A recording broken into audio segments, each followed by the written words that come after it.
Welcome. This is Mark, and I'm having tea with Kim. Kim was on my show about a year ago, and she actually did a live presentation, and it was a very awesome show. In fact, it got a lot of great reviews.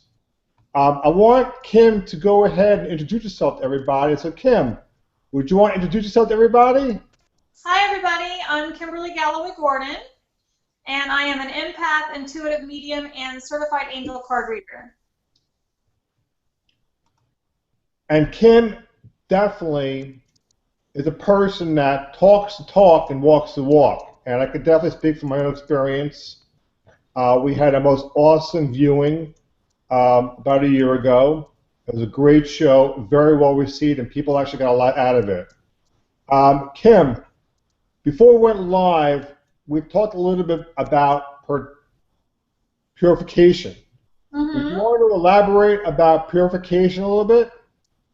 For me, purification is, I associate that with meditation for me, because before I do any readings or before I connect to spirits, I have to be kind of centered and pure, and I have to make sure my intentions are in the light, and that the people that I'm channeling or the spirits that I'm channeling are also in the light.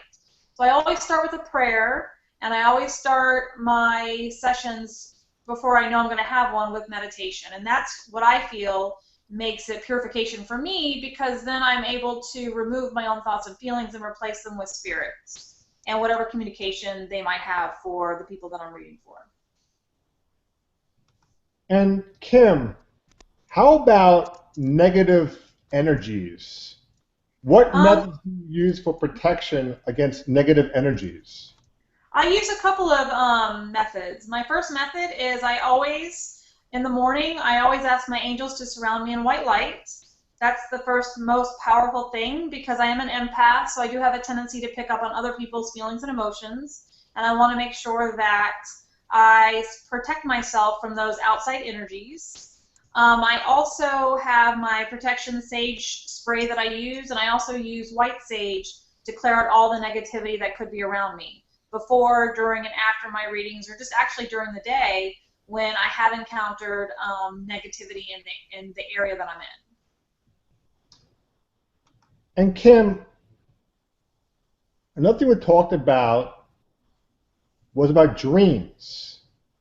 And how are dreams relevant to your current experience? For me, I've had several dreams where I've had family members that have passed away and that are in heaven visit me during my dreams. And they're real encounters. It's something that I remember. It's something that I get a feeling from, or I have a sense of them touching me or talking to me.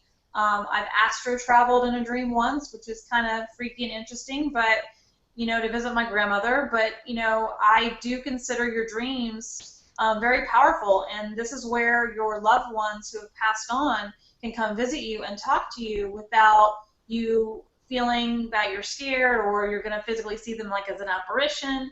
It's just their way of telling you that they're still with you. And because your dreams are such a subconscious state of mind, it's easier for them to come in and out because you are not thinking with your left brain. It's actually, it kind of removes all that thinking process, so they're able to come visit you during those times. What would the term beacon of light mean to you? To me, I think a beacon of light is someone who practices unconditional love. That's a beacon of light. And everything they do, and I'm not saying that everybody always, practices unconditional love, but I think there has to be love at the core of anything and everything that you do. And that's what I consider a beacon of light. It's your intention of what you're putting out into the universe. And what about spiritual passion and living out one's spiritual passion?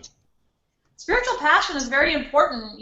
That's one of the reasons my business is called Soul's Compass, because I truly believe that everybody, when you're born, you have a soul and that it has a purpose. When you're born, your soul gets dropped into a body that you've decided ahead of time to be in, and you don't always remember what your purpose is. and you kind of go along in a journey trying to figure out what your true passion is. And I can only speak for myself.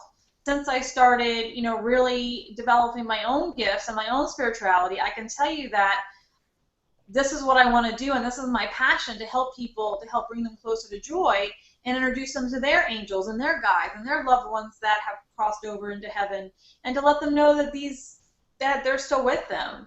And I truly believe that you don't fully feel awakened until your soul has really decided what their passion and purpose is. It's just a matter of remembering what it is you're supposed to be doing. Kim, you're doing awesome. I'm actually having a very good cup of tea. I'm actually having a cup of chamomile tea.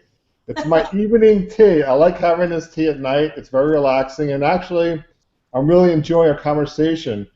One thing I want to ask you also is that, I asked you to pick a color before we talked, and you said purple.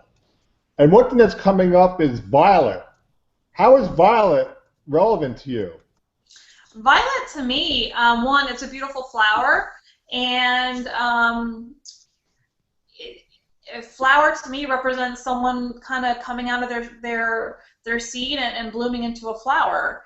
And to me, purple is a very spiritual color, and it's almost like, for me, blooming into this spiritual being that wants to help people learn about their angels, learn about their own spiritual gifts and their own passions, and help them get closer to their own joy and happiness. So Kim, also one thing that I want to ask you about, which I think you can relate to, and it's pretty relevant as well, is like overcoming like negative, influences, such as karmic connections to the past. Mm-hmm. And how do you help people overcome these things? What I do is I try to associate my own experience with my own karmic past. And in a previous life, I was, I guess you could call it a witch, or someone who practiced spiritual teachings. And back in those days, you had to hide from it. So now that I'm really starting to learn about my own gifts and practice them and do readings for people, I'm starting to talk more about it instead of being afraid to come out of the spiritual closet, if you might speak, of what I do. Telling someone that you can connect to people that have crossed over, kind of scary if you don't know how they're going to react to it. It is very scary, and one thing that comes up a lot, which you talked about, is dreams. And I really like I said about dreams, but what about, past lives and dreams? Do past, life stuff come up in dreams a lot? I think they do. I think your soul lives many lives, and I think that sometimes when you dream, you can dream about in that quiet state of how you might have been in the past. I've had 2 past life regressions, where one, like I said, I was, I guess, a witch, I guess you would say, or a gypsy that went, door to door or town to town selling potions and lotions and readings and with my family, and we had to move a lot because once someone found out about it, we were chastised for it. So that's really kind of played over into this life because I've been kind of afraid, again, to come out of the spiritual closet. And there's been a couple incidences where my past life has affected my health, my weight, my dreams, my passions, and can kind of hold me back sometimes. And I think until you do come to terms with some of your karmic past life stuff, it can affect you in the future and the present. Great answer. Here, I gotta move you. Hold on 1 second. I'm sorry. So I really do like where this is going and everything like that, and I like this conversation. Now we're going to talk about something that might be, a little bit, deeper, maybe darker, but I think it's relevant, and I think it definitely be beneficial. But what about, and has this applicable to you, nightmares, insomnia, or sleep imbalances? Is that any of that relevant or applicable to your own experience? Experience, I very rarely will have a nightmare.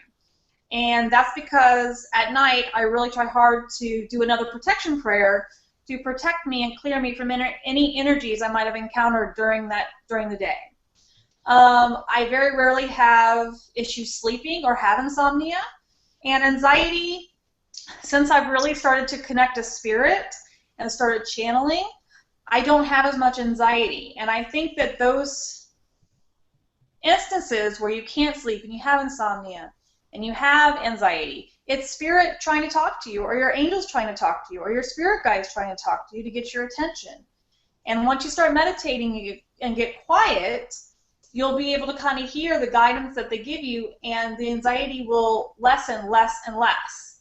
And that's been my experience. Really good stuff. Earlier on, we talked about, like, protection, negative energies, and it says about sage and spraying, sage and burning sage and stuff like that. But some people don't really believe in this stuff and negative energies and stuff like that. Is there, in your experience, are these energies actually out there? And if so, how does the sage and the spraying and the meditation help?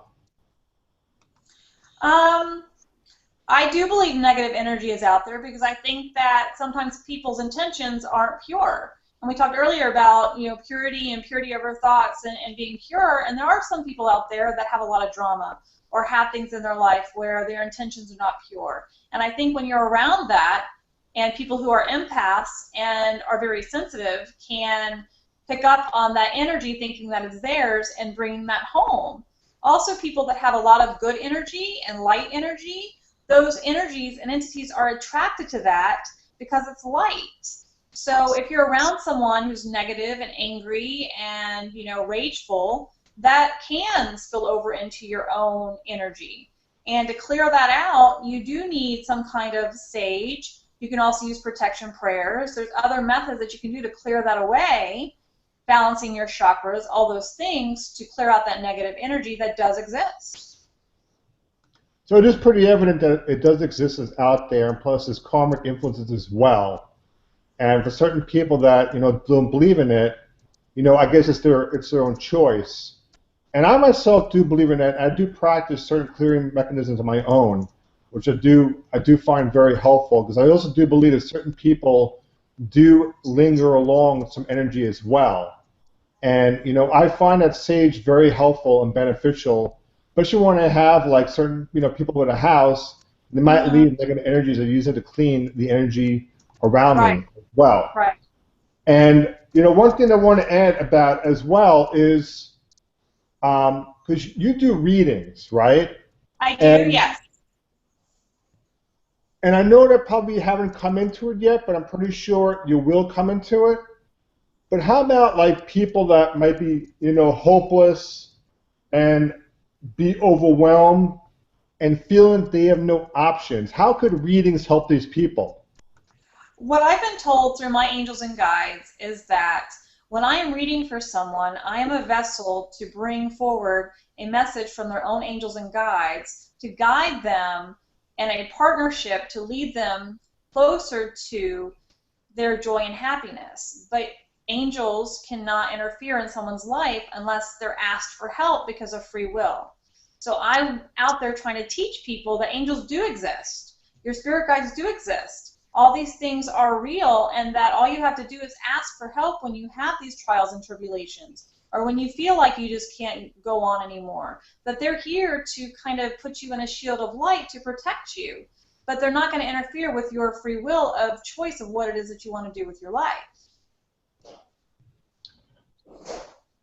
Very good stuff. This is actually, I feel like we got a really good dialogue going on over here, and I really feel this is going very smoothly. Can you elaborate a little bit about a spiritual path?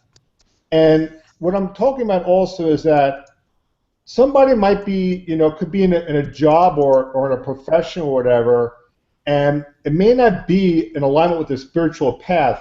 What's the difference between someone's spiritual path and per se a career that they're working in? again, I can only share my own experience. For the last 20 years, I've been accounting and HR manager. And up until 4 years ago, when I started developing my own gifts, like I was very good at what I did, but it didn't make me happy. I was bored.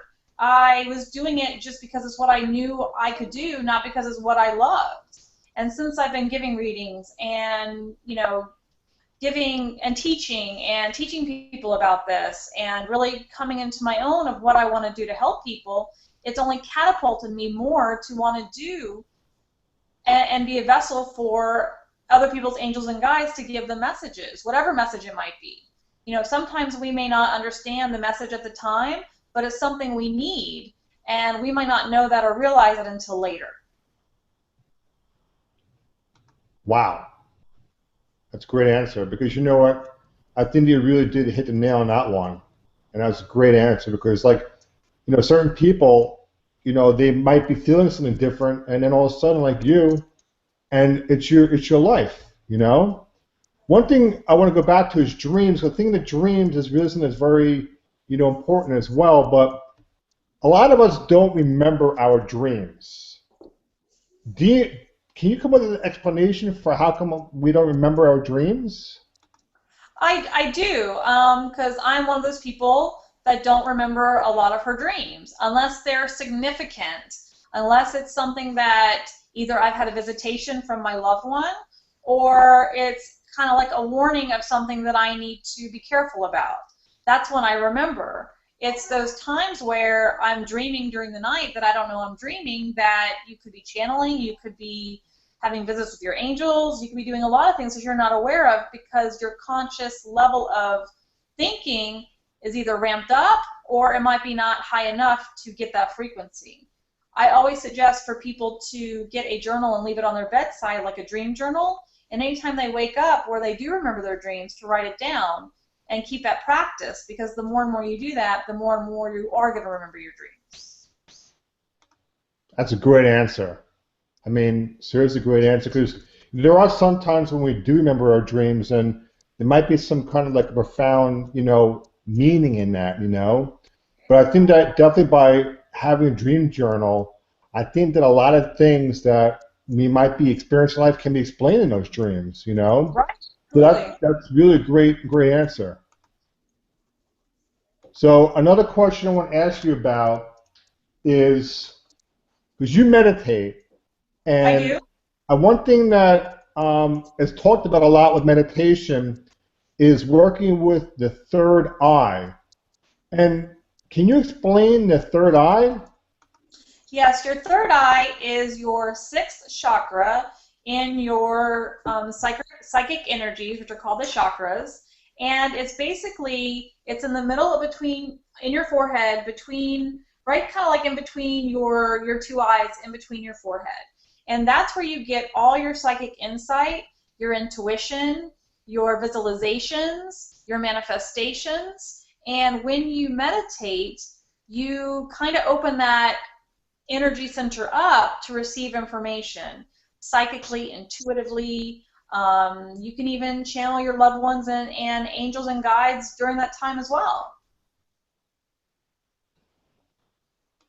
What about enlightenment?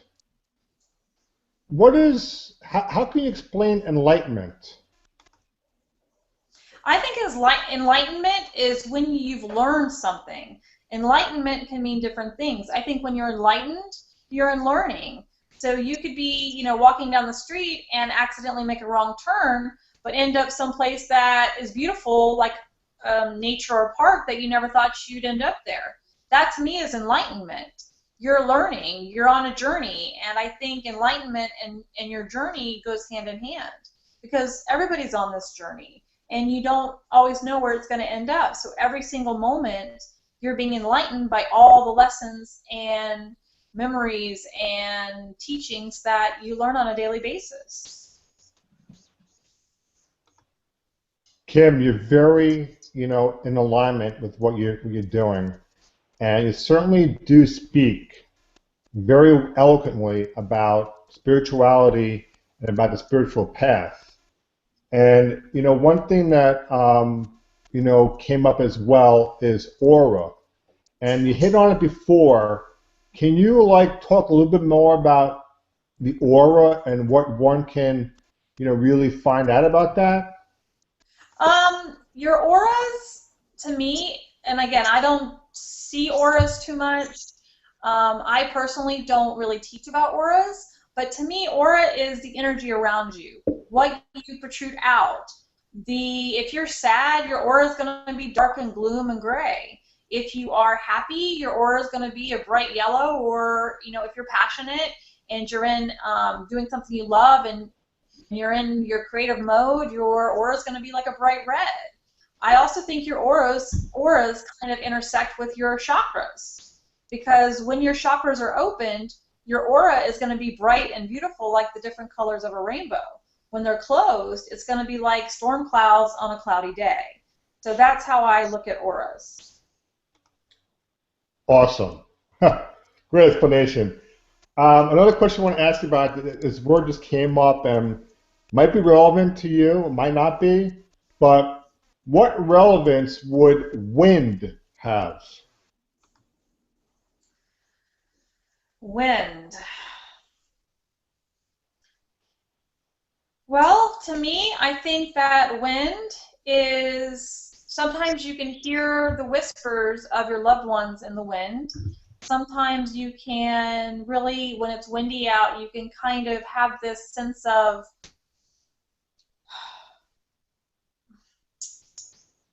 movement that's moving all around you. Energy is constantly moving. And to me, it kind of looks like wind, where it breezes in and it blows out, and sometimes you have bad days, and it can be negative. But on those other days, just like the wind, it can blow out, and you can blow new positivity into your energy. So that's what I think about wind. It's the blowing in and out of energy that one day you can have negative energy around you because you're sad, and that's okay, and the next day you can snap out of it, and the wind can blow again, and you can be positive and happy. Wow. I want to ask you a question over here. Just a little bit of advice, I might say, or whatever.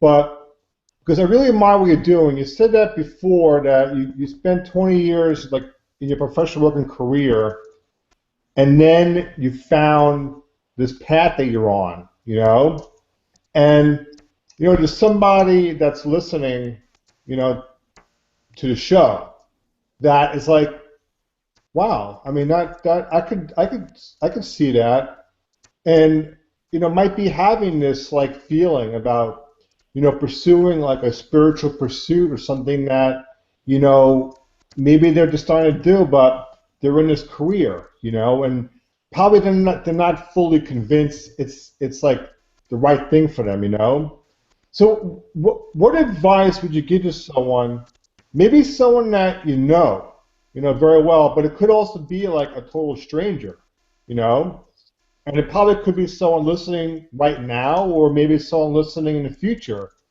What advice would you give someone?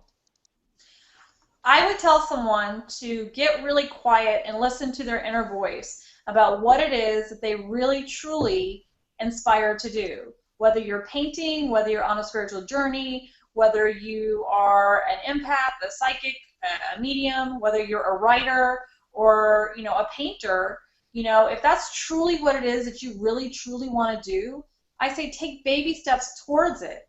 Take a class, take a painting class, do something about it every single day till you awaken that passion inside of you that you're like, what, this is what I want to do. Now that doesn't mean you quit your job tomorrow, because you need to support yourself, but that doesn't mean that you can't have a career in what it is that you want to do and be passionate about it. It just takes some time, it takes practice, and I would tell people not to give up, because it's frustrating, because when you start to do your passion and what your soul's purpose is, you want to run out and quit your full-time job tomorrow, but you can't, because your angels and your guides and those steps that you're on this journey haven't aligned yet. They're going to give you the perfect time on when you can leave your full-time job or pursue the things full-time to financially support yourself. But I would tell someone, do something about it every single day just a little bit. If that means take a psychic development class, if that means take an energy healing class, if that means take a watercolor class in painting or a creative writing class, do something that sparks your passion every day. That's a rock solid advice. Really awesome, awesome advice. I'm going to read an affirmation here, and it pretty much ties in everything we're talking about. I know that sometimes when I do this show and ask questions, people are like wondering where is he going with all these questions. But it all ties into an affirmation, and so I'm going to read it. And if you feel compelled to share about it, feel free to do so. But the affirmation says, I am safe and protected with my own bubble of light, and I work to bring to reality my deepest dreams, as well as the collective dream of a planet of light. I'll say it again.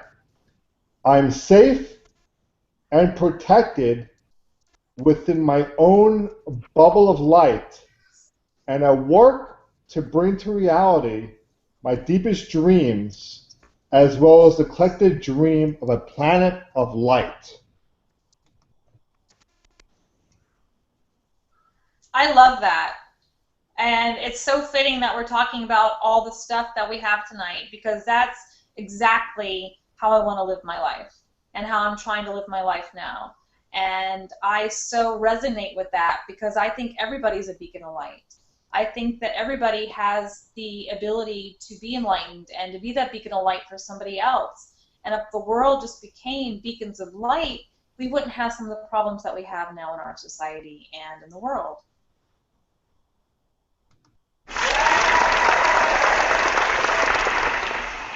Great answer, Kim. I mean, I really, you are such an inspiration to myself and others. People really do, look up to you, and you are doing it. You're living it. You're taking action. You're building. You're doing the right things and everything like that. And before we sign off, why don't you tell people a little bit more about what you do and how they can get a hold of you? Okay. Right now, they can contact me at soulscompass@yahoo.com. And what I currently do angel card readings, and I am also a third-degree Reiki practitioner, so I also do Reiki energy healing sessions as well. So they can reach out to me through email, and then I can schedule readings for them and go over my pricing and everything like that if they're interested in having a reading with me. So that is Soul's Compass. SOULS compass@yahoo.com. Okay. So that was Kim. And Kim, would you want to say goodbye to everybody before we sign off? I would. Thank you so much for letting me spend some time with you guys, and I thoroughly enjoyed spending time with Mark, and thank you so much for having me tonight.